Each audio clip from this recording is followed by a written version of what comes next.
Tonight on The Al Denson Show, join Al and his guests, author, teacher, and speaker, Jim Thomas. Special performance by Al Denson. Answering your email questions, Dr. Tim Clinton. Jeff Calhoun and the Al Denson Show Band. Now, here's your host, Al Denson. Woo! Woo! Yeah! Oh yeah! Good job. Welcome to the Al Denson Show. Hey, before we get cranking over here, Jeff Calhoun, I got to introduce you to this guy. Y'all give Jeff Calhoun and the Al Denson Show Band a hand. They did a good job. Yeah! Good dream team. Woo! Hey, and if you've never tuned in before, my name is Al Denson. Listen, we do our best to talk about things that affect our everyday lives. And if we're successful, we get our parents and our kids to start talking about the stuff that we're talking about on the show. And today we're answering our best this question. If God is love, then why? Hadn't you ever asked why when stuff happens in your life? My goodness, all the time. How many of you guys right here have ever said, why in the world is this happening to me? Raise your hands. Yeah, look at that. This is a ton of us. And, you know, I asked the same question many times. One time I was in an airplane going from Dallas to San Antonio. My friend turned and said, we're fixing to crash. And he was serious. And 45 seconds later, we crashed and outside of San Antonio, trees and limbs coming off, hitting power lines, all kind of stuff. My friend that was flying the airplane, he didn't even survive. He passed away. I broke my legs, arms, twice my arm. You know, I was sitting there suffering, going, with all these cuts in my face, stuff like that, saying, man, why? Man, I'm singing Christian music. I'm trying to live a life for you. Why in the world, God, would you allow me to go through this stuff? And you know what?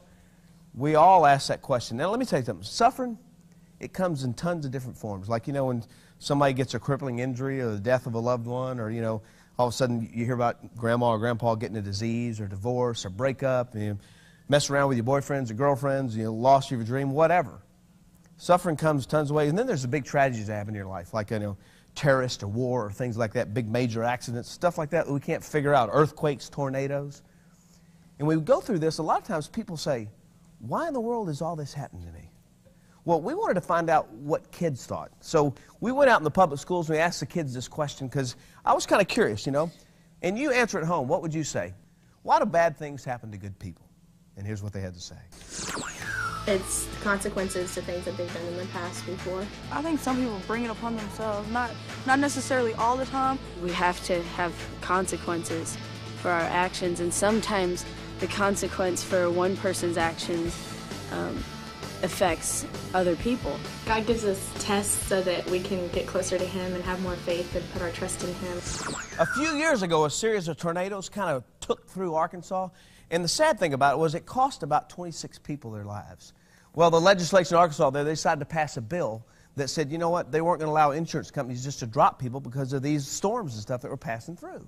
Well, when that bill hit Governor Huckabee's desk, he was reading it and he noticed the verbiage in there that said it was an act of God. And he said he was not going to sign his name to that until they changed the words act of God to natural disasters. And you see, a lot of times, he's right, you know. When the storms of our life come into our life and all the tragedy things that happen, here's what many people want to do. They want to blame God for all the bad things that happen in this world. Well, you know what? When we are unable to make sense of all the suffering in this world, we sometimes point to God as if these problems have to be His. We're going to talk about that on the Al Denson Show. Now, I want you to stay tuned. Listen, this is an extremely important show because I can guarantee you this one thing. Somewhere across the course of your life, I don't care how young you are, you will ask yourself this question. If God is really love, then why would He allow this to happen to me? Stay tuned. We'll be right back.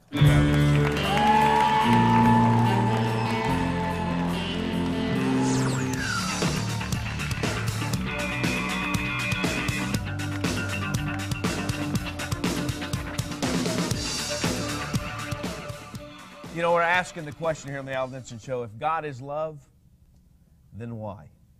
I couldn't think of a better person to be sitting right beside me because this is where we talk to the people. And the reason we talk to the people on this part is because you guys send us tons of emails. I'm talking, Tim, they're asking us questions, and I'm telling you, they're looking at me going, I want to hear what you have to say. Because I will say this, thank you very much, because a lot of times most of the emails say that you and I, we just are honest and give them practical answers at work that they can understand. I hope that's what we do, Al. I mean, it's about teaching people how to live the life. Yeah, but when I started looking at these questions for this show, some of them, I honestly said to myself, I am glad I'm not Tim Clinton. Because, Dr. Clinton, these are going to be hard questions answered. Dr. Tim Clinton is the president of the American Association of Christian Counselors, 50,000 counselors strong. But I think these are fixed to be tough questions on you. I'm going to read them word for word, okay? A kid asked us in an email this exact question. My dad died last summer, so I went and asked my pastor, because I trust him. I said, Pastor, why would God let this happen to my dad? You know what? And he said he didn't know why God would do this, but I was just supposed to go on and trust God. Now, Tim, I thought that was a cop-out. It kind of made me feel like, well, what a rip-off, man. Can you give me some kind of real answer? Why would God let this happen to me? That's my daddy. Anybody who writes a question like that, Al, must have loved his dad. Yeah. Must have been a good dad. Yeah, big time. Yeah. It wasn't very long ago that my wife, Julie, lost her dad. Yeah. And it didn't make sense. Her dad died young, really. He got multiple myeloma cancer at 59 and died at 61. Probably the hardest thing I've ever done in my life was to pick up my daughter from school and walk into her. She's the oldest grandchild. I actually went in, picked her up, took her out to the car. We got in the car, and I had to look at her, and finally, before we left the parking lot, I said to her, Papa went to heaven today. And to see the emotion come over her face. And it was like, you know, why, Dad, does he have to die? That makes no sense. And you know what, Al, I think sometimes there aren't very clear answers. It's difficult. It's okay to hurt. I mean, let's just be honest. It's okay to grieve the loss and go through it.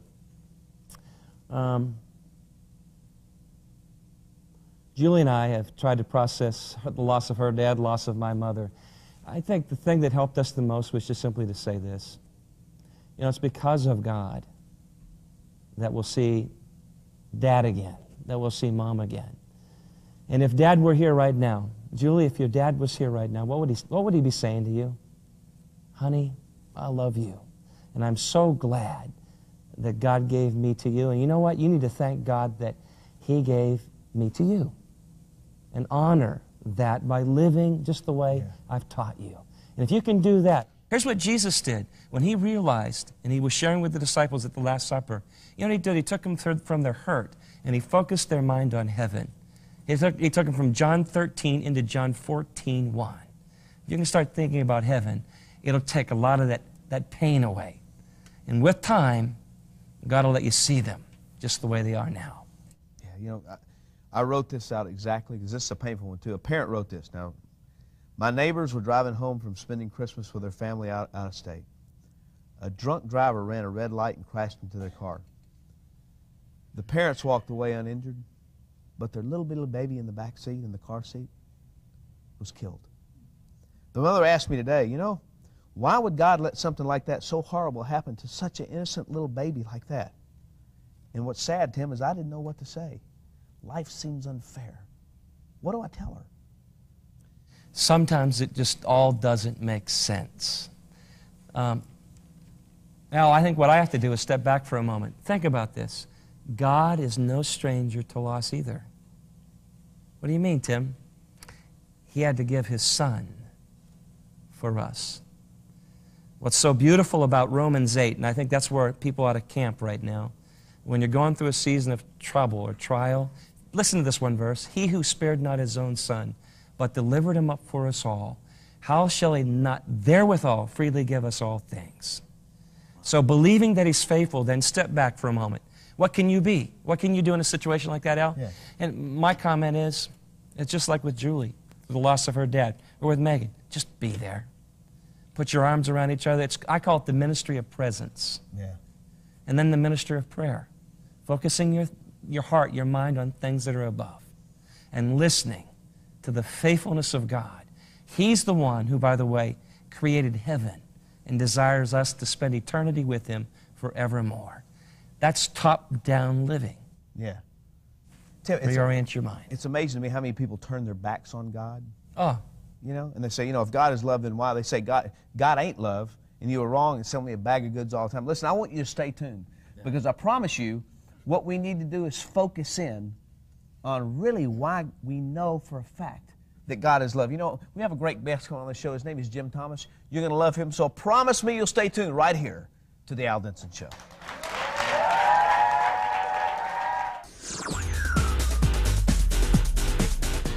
not all the good people in this world are saved or Christians or anything. And it might be a way that God brings them to Him. I don't think God is responsible for what the bad things that happen. He allows them to happen through Satan, and He's just trying to show Satan that we're His followers and that He can't have us, and pretty much just build us up.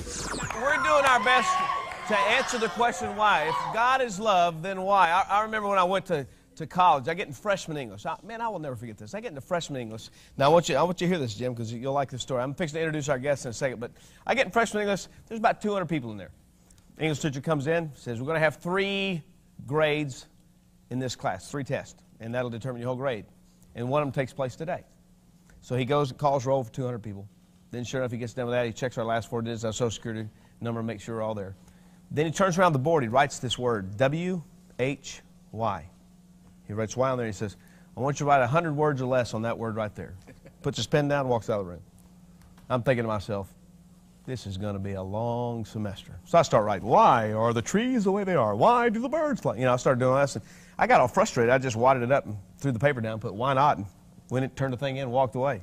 Sure enough, came back, there's only a couple of A's in the whole class. One girl put because, and I put why not, because he said 100 words or less. But you know what? If it was that easy to answer the question why, nobody'd be asking it. And we've got a guy on here, you're flat out going to love this guy. His name is Jim Thomas. He's written 2 incredible books, Coffee House Theology and Streetwise Spirituality. And the reason I think these books are so good is, a lot of books will tell you technical things and stuff like that. This is just a conversational book. It allows you just to kind of understand where he's coming from just when he's talking to you. Now, he's based here in Nashville, Tennessee. He's a pretty popular speaker. Would y'all please do me a favor? Welcome to the Al Denson Show, Jim Thomas. Y'all give Jim a hand. Jim, thanks, buddy. Good to have you here, man. Thank you.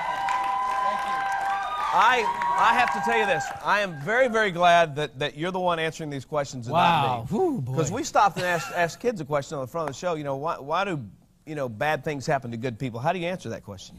It's a great question, and certainly one that's been pontificated on much. I mean, people, philosophers, theologians, for centuries have been wrestling with this. I like in the discussion of this, I like to sort of separate. I mean, if somebody's wrestling with a specific instance of pain or suffering, I like to sort of step back from the hard answers, because really what they need is not teaching, but they need comfort. Right. So I think there are 2 ways to answer these questions. One is where we're talking philosophically, maybe the other is more pastoral. Maybe we're trying to teach on one hand, but on the other hand we're trying to touch, we're trying to comfort. Right. And so it's always, I think, important to find out where is the person coming from that's asking this question. Sure. If they're going through something, if they're just sort of wrestling with it intellectually, then you can start with some intellectual answers. Sure. But if they're really in the middle of an experience that's tough, it might be time to put your arms around them and comfort them, rather than try and argue with them or just feed them data. Yeah, but Jim, we get a lot of email when people tell us everything. Kids have died in plane crashes, accidents, cars, hit by drunk drivers. Parents have watched their parents suffer with cancer and stuff like that. And they kind of got a pretty maybe unfair picture of God, you know what I'm saying? And they feel like God is unfair. What do you say to people like that? Because there's a lot of them watching. The God of the Bible has taken the great risk of love. He's created a world where He created people in His image and offered them the opportunity to love Him or not. And way, way, way back in the beginning, our first parents, Adam and Eve, made a choice. Theologians call it the fall, and I sometimes like to call it the jump, because I think it was actually something they decided to do. They were wooed by the serpent to think that they could possibly be self-sufficient and not have to trust God. And so they made that choice. And ever since then, the creation itself, humanity, all of us, we're all born sort of with a sin nature. And we have this tendency to sort of mess up our lives. And over centuries and centuries, you see it compounding and spiraling. And we cause a lot of our own pain, evil, and suffering. We don't cause all of it, but in a very general sort of way, my answer to why does it even exist, why is there pain, evil, and suffering, is because God took the risk of love and allowed us to be free will, moral agents in a universe where our choices would actually have consequences. Yeah, but there's people that write in and say this, okay, God created man to fellowship with. He wanted to hang out with us. Okay, so here's God creates us, and all in our different ways and different things that we do, so He can hang out with us. Then how can he be happy if he's watching us suffer? You know, different people suffer in different ways. How can he be happy with that? I don't think he is. I think he's grieved. I think just like Jesus wept at the tomb of Lazarus, I think the Lord weeps for the grief and the pain and the suffering that we go through. It's not the way he intended it to be. When he said it is good way back at the creation stage, he kept looking at the way he had made it, and it was good. And then after the fall, after the jump, if you will, after sin entered the world and our selfishness began to take over, things started to become distorted. And as I say, over centuries and centuries, it compounds and it gets more complex. We pollute the planet. We sort of create our own problems in many ways. We disobey laws, and we we don't break the laws as much as we break ourselves against the laws. Just like I did when I was a kid, and I got a reckless driving ticket one night. You know, I broke myself against that law because I didn't honor and respect that law. Well, September 11th, even though it was, a while ago,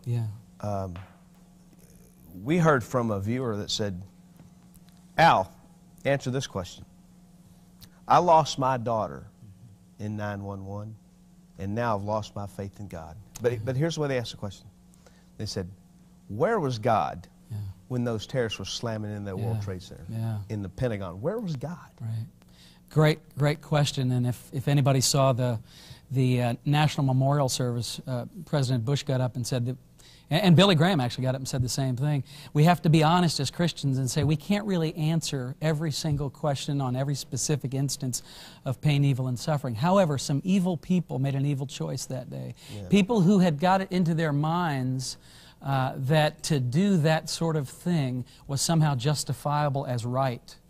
And I think we saw two things that day. We saw evil rear its ugly head, but at the same time and on the same day, we saw goodness, heroism. We saw heroic measures taken by people who ran into those buildings to carry people out. And there's a story of one 69-year-old woman who was carried down those steps. And as they got almost to the bottom, they felt everything rumbling, and there was this huge drop and lots of dust, and the building had begun to fall. And she said, I can't go any further. And the firemen that were carrying her had to stop for just a second. They paused. And then after a few seconds, they started again. And what they discovered is if they hadn't have stopped right then, if they'd have kept going, they would have been buried under 4 floors that had crumbled below them. So where was God? 3,000 people died, and that's a horrible tragedy. But the buildings held 50,000 people, and there were 47,000 people absent that day. I have to believe that God was involved in keeping 47,000 people out of the building, and God was also involved, I think, in being very present and very real and in His good shepherdness with those family members of those 3,000 people that died. And with those people, even as they breathed their last breath, who knows what God was doing in their lives and in their hearts. And so I think God was there. I think God was there in big measure. And even though sometimes you may be going through a tragedy and you can't feel or sense God being there, sometimes you have to work through that, get beyond that, to be able to look over your shoulder and see that, God was there all the time. That's right. Listen, we're going to continue to talk about this. Jim, thank you so much for being on the show. We're going to continue to talk about this, so don't go away. We'll be right back here on the Al Denson Show.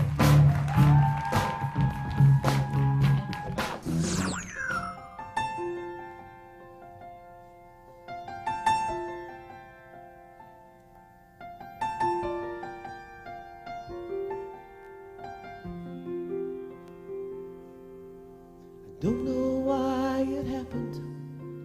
It's hard to understand when you give someone your heart and then they're gone. You're searching for a reason. You must walk through the season. Don't give up just yet. A light is shining up ahead. If you need a pillow for your sorrow, if you need a blanket for your soul, if you need a place your broken heart can be made whole, He'll be your strength to face tomorrow. And when the night seems dark and cold, fall into the arms that won't let go. fall into the arms that won't let go. When you don't have all the answers, you're facing tragedy. It seems as though the tears will never end. Through the dark you see him, the one you can believe in. Jesus is offering you rest and a place to lay your head. If you need a pillow for your sorrow, if you need a blanket for your soul, if you need a place your broken heart can be made whole, He'll be your strength to face tomorrow. And when the night seems dark and cold, fall into the arms that won't let go. I'll be the pillow for your sorrow, I'll be the blanket for your soul, I'll be the place your broken heart can be made whole. I'll be your strength to face tomorrow. And when the night seems dark and cold, fall into the arms that won't let go. You can fall into these arms that won't let go. You can rest here in my heart. I won't let go. Great is thy faithfulness, O God, my Father. There is no shadow of turning with thee. Thou changest not thy compassions, they fail not. As thou hast been, thou forever will be. Great is thy faithfulness, Lord. Great is thy faithfulness. Morning by morning, new mercies I see. All I had needed, thy hands have provided.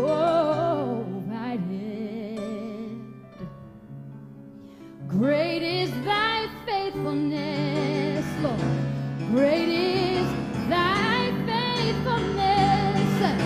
Great is thy faithfulness, Lord, unto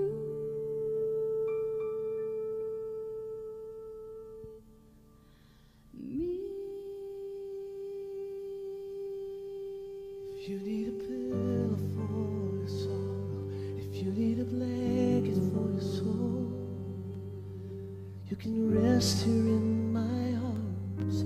I won't let go.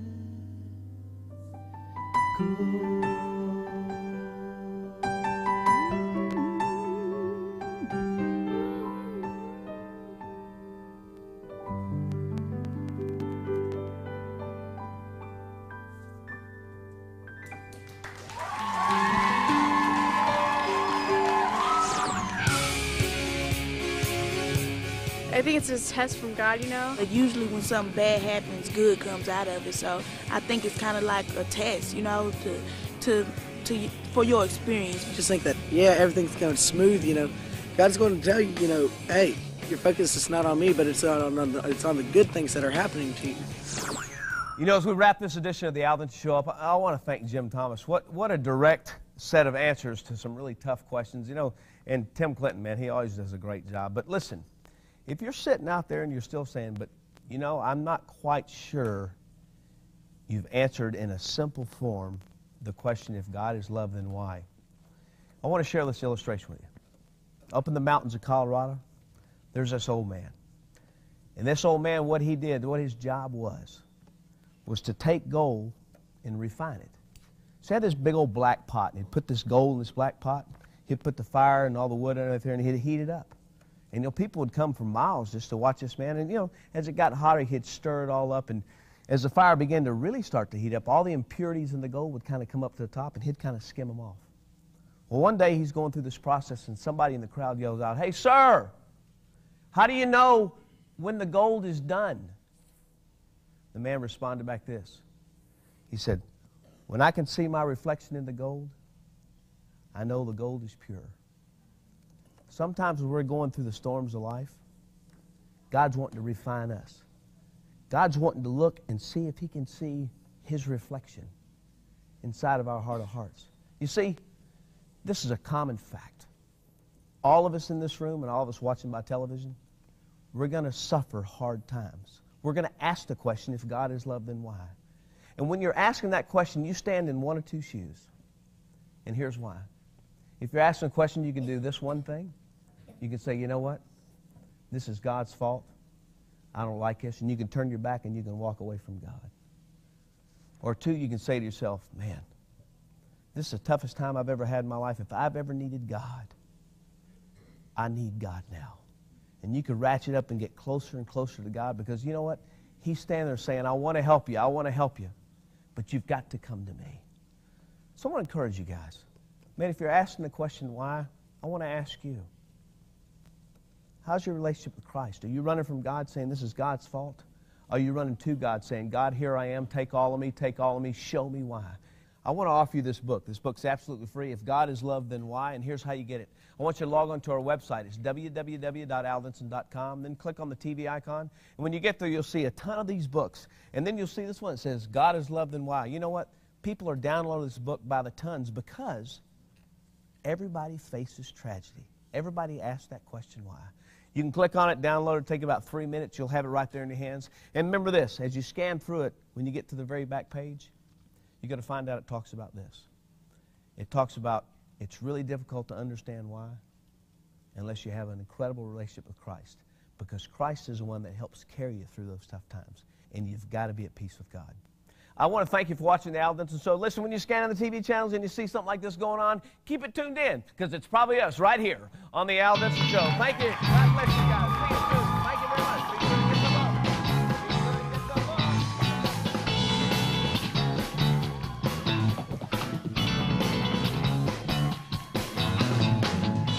We want to hear from you. Write us at The Al Denson Show, Box 220, Grapevine, Texas 76099. Or email us at aldenson@aol.com.